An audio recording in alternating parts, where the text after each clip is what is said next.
A new individual joins an agile, self-organizing team, but appears hesitant to contribute to team dialogue or participate in decision-making processes.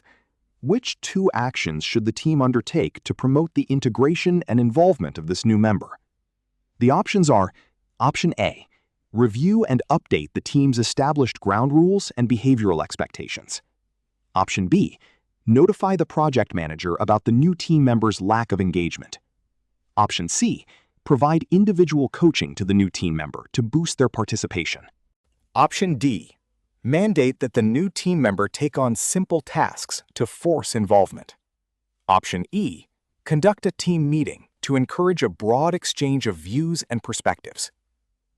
This question explores team dynamics within an agile framework. Specifically, it focuses on how a self-organizing team handles the social and professional integration of a newcomer who isn't yet fully participating in group activities or decision-making processes.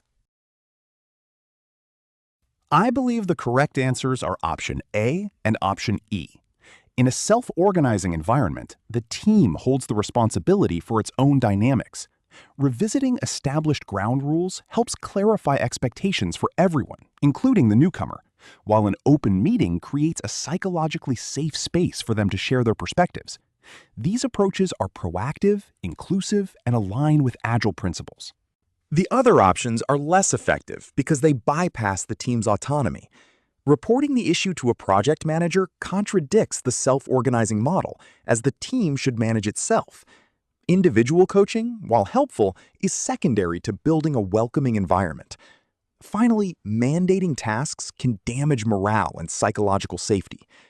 My tip: always prioritize team-led solutions and fostering safety over top-down interventions when working to improve team engagement.